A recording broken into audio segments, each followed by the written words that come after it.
Hi and welcome to Kaelin-Tech Lesson 31. In this lesson we are going to be looking at BGP, our data center failover between our IBGP loopback peered nodes. As you can see from this diagram, I've changed it very slightly, well actually a little bit more than slightly, just to give you an overview of our core systems here, our upstream ISPs here, and what I've done is I've just created this is just a dummy system as it says there, and this is just a dummy system. These two dummy systems are both going to advertise into our core the same network address ranges. Okay, I've only put one address on each one, that's all that's required to show you this. Okay, this will be simulating the BGP Internet routing table. The reason it'll be simulating that is because from this upstream ISP you will receive the same routing table to this core as you will from this upstream ISP to this core.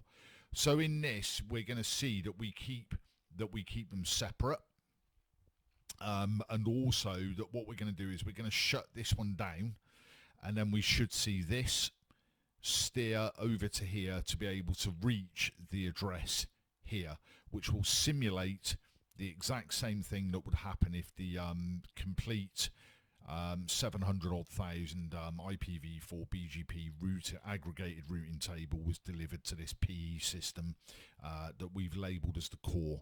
Okay, so first of all, I'm going to do a little bit of PowerPoint presentation on the subject because we need to look at why we would need the next hop self BGP command. Hello. Okay, so BGP failover between data centers.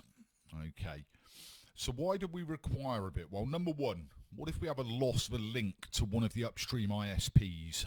If that occurs, then we're going to lose internet connectivity to whatever part of our state, of our estate, utilizes that connectivity. So that could be your Ethernet circuits, it could be your DSL circuits, it could be a myriad of things. Okay, so we can't allow this, and as a responsible service provider, we shouldn't allow this to occur. Number two, it could produce loss of connectivity to an SRX cluster or our DNS or radius servers. Okay, and if we lose connectivity to any of the services mentioned, we need to ensure that this portion of our estate can access the required services via the failover data center. And number three, we have no direct control over the return route of packet flow further upstream via BGP. Something could affect the BGP routing tables further upstream that neither we or upstream ISP has direct control over.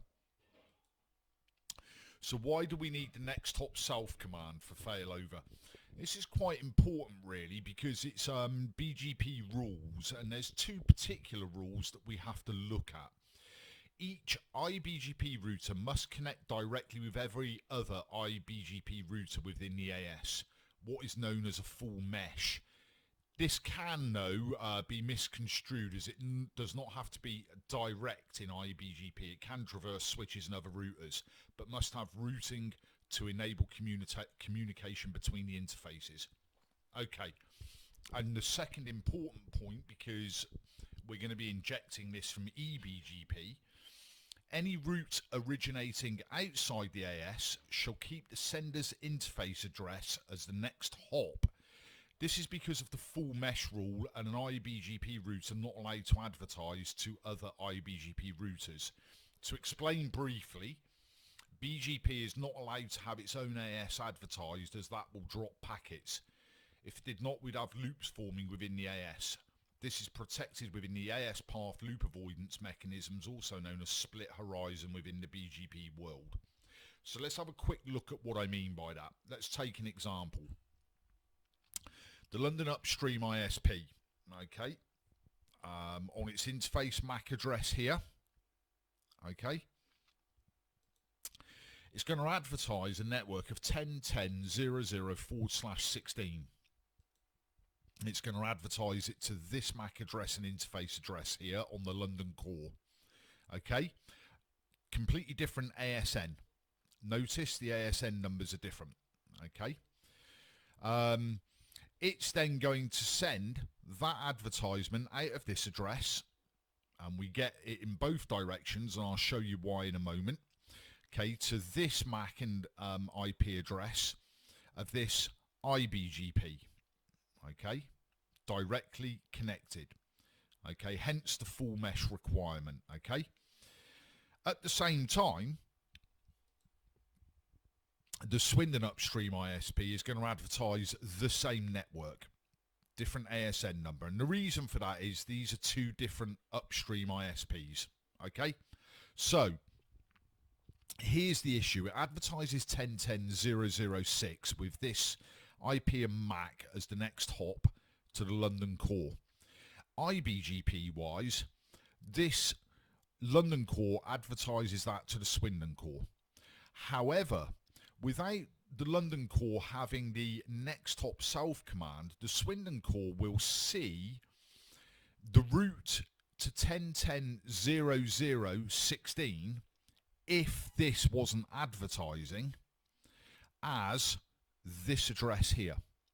So it won't install the route into the BGP routing table. Okay, it just won't do it because it can't see it. It can only see this one. So the full mesh would require a connection from Swindon core to the London upstream ISP and from the London core to the Swindon. So you would have the same problem the other way round. So when we disconnect or simulate the drop of these interfaces, these won't know the addresses unless there is a next hop south on here and the next hop south on here. And that's the reason we need that next hop south command, is because of those two IBGP rules that I've stated. Okay, so let's carry on and have a look at the actual configuration. Okay, so on with the configuration. What I've done here, I just need to show you, is I've set up a couple of dummy systems. There's a dummy system on the London side to replicate a route of what would be classified as an IPv4 aggregated route that would come from the internet routing table, and also I've created the same on the Swindon side. Okay, so let's just have a quick look at the because these dummy nodes are both going to advertise the same address, because we need to ensure, as I've said, these are going to be separate ISPs and they're both going to be advertising into our PEs that I've got listed here as the cores, the same routing tables. Okay, so let's have a look first at the dummy node on the London side. Okay, and I just want to quickly show you the config on there. It's very basic. It's just so that I can replicate, like I said, a route. Let's do it in a display set format for you. So there you go. That's how easy it is, or how simple it is. All I've done is I've got an interface that's addressed as 10.10.10.1. Okay, the same is going to be on the Swindon side. I've got the interface that connects to the upstream ISP, labeled as, so that it's a completely different address range, 172.16.16.2. Okay, there you go. I've put a description on there, and all we want is, all I've done on here is basically put a default route that it needs to go to the upstream ISP, so that this address knows how to get out of this system. Okay, that's it. And that's exactly the same on the Swindon dummy node as well. Okay, the configuration is this. Obviously this address is different, but this address is the same. Okay, just so that you're aware of that. In fact, I'll just quickly show you. So we'll just quickly go on to the dummy system, and we'll do a run. We don't need to do a run because we're already in user mode. Show. We'll do it as again a display set, just to show you that it's exactly the same. There you go. We're advertising 10.10.10.1. The only reason it looks a little bit smaller is I just haven't bothered putting a description on this one. There's not really a lot of point for this discussion and session that we're having and lesson. Okay, just to let you know that that is what is going to be advertised to the upstream ISP. Okay, so let's start our configuration work on the London core. Okay, So we're on the London core. Now, one of the first things we need to make sure that we have, if I do a run show configuration, and I'm going to show you the routing options, okay, and we'll do a display set, okay. One of the things you need to make sure you have is that you have this default route in place, okay, with the next hop of being your peer data center address, and the peer data center will have exactly the same coming back this way, okay. That has to be in place to start with. All right, okay. So the first thing we're going to do is we're going to configure up our policy statement. So let's do one-handed again. Set policy options, policy statement, and we're going to call it eBGP dash. I don't know, default dash route. Okay, we then have to give it our term 1, and we need to do it from route filter, and we've got to make sure this is configured as an exact. So 000/0 with an exact on the end of it. Okay. Next up, we need to do our very important command, which is our next hop self command.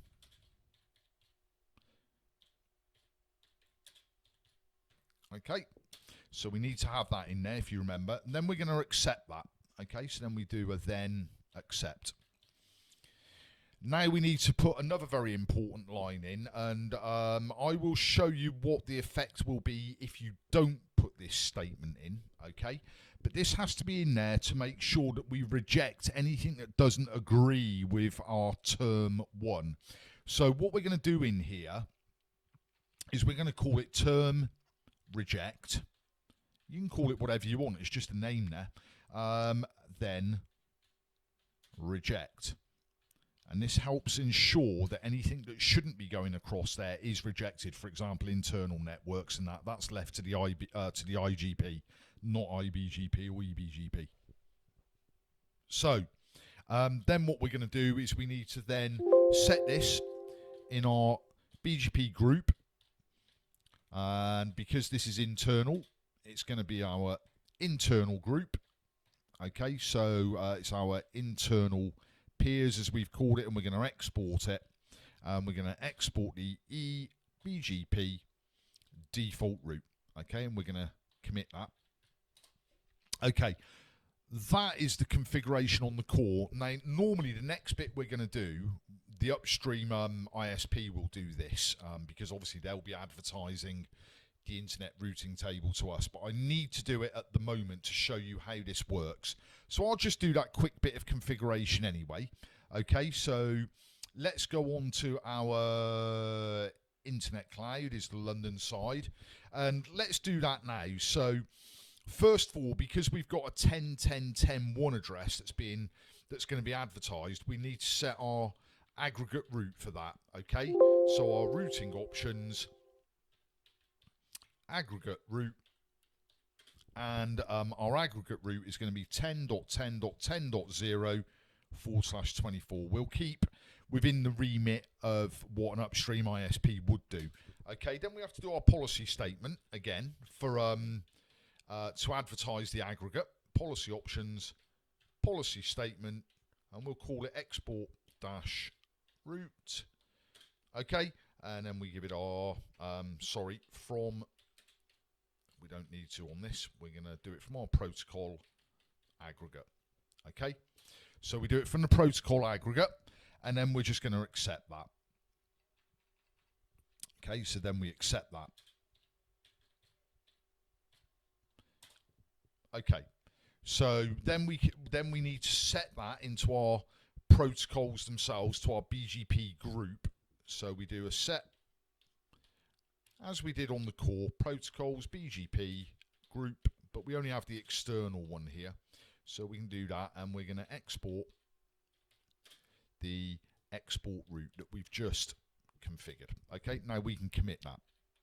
Okay, so we've we've set the aggregate route, we've done the protocol, we've done the policy statement, and we've included that policy statement in our export policy in our BGP group. Okay, All right, so there is one issue that we are going to have, though, at the moment. We don't have a route to the 10.10.10.1 address. So let's pop that in as well. We need to put that in. So we can do set routing options,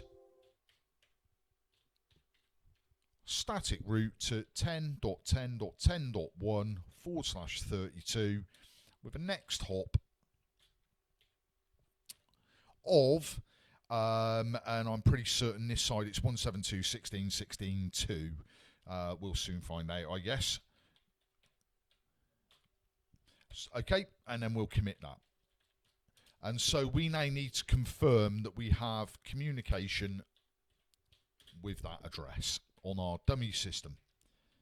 Okay, so let's just make sure we have, and we have. Okay, so we've got connectivity from there to it. So let's have a look on our London core and see if the route shows correctly now. Okay, so we're going to go onto our London core and we're going to do a run show route 10.10.10.1. Okay, so we see that via BGP and interface GE003. So let's go back to our topology a minute and let's just make sure that that's correct. So let's have a look. There you go, GE003. Okay, to our upstream. So that's how we reach it via BGP at the moment. Okay, so it's being advertised from here into us and we're accepting it. Okay, so that's cool, that's brilliant.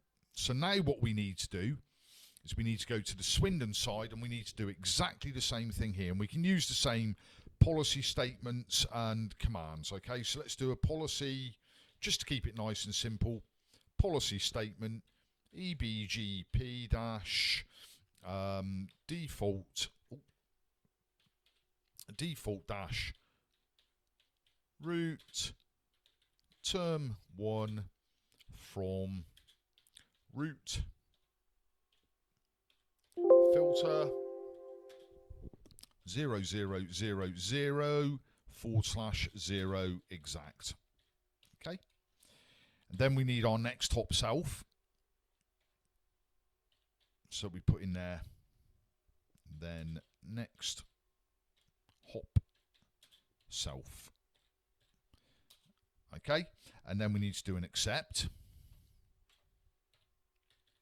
So we do an accept, and then we have to put our reject command in again. Okay, so we go to term and we're going to call it reject, then reject. Okay, now we need to do our set protocols, BGP, group, internal peers, export our eBGP default route, and we'll commit that. Okay, so there we go. So that's committed on there. Now let's go to our upstream, our Swindon upstream ISP. Okay, and I've got that labeled as this one, and we need to do our little bit of configuration on there. So we need to do our set. We'll do both our routing options ones first. So set our routing options, aggregate route 10.10.10.0/24. Okay, so that's what we're going to advertise out. Now we need to do our set. We're doing it in a slightly different order than we did the other side, but it doesn't matter, it's the same commands. So we're going to put in our static route to our 10.10.10.1 address again, because remember we're doing the same address, otherwise I can't really show you.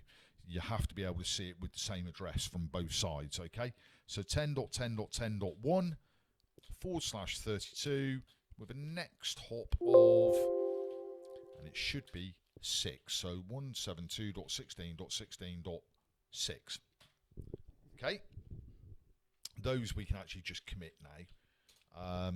Okay, so next up we're going to write our policy statement. So set policy options, policy statement, and again we're going to call it export route. Okay, and we're going to do it from, again, from protocol aggregate, and then we need to accept that. So we'll just go back to export route and we'll type then accept. Okay, so we accept that, and then we need to set protocols BGP group external ISP peers export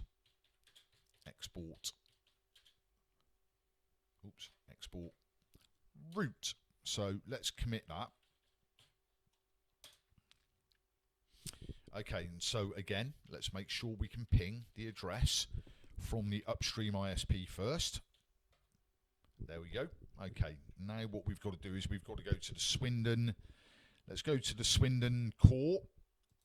And there's the MX. Let's do a run show. Okay,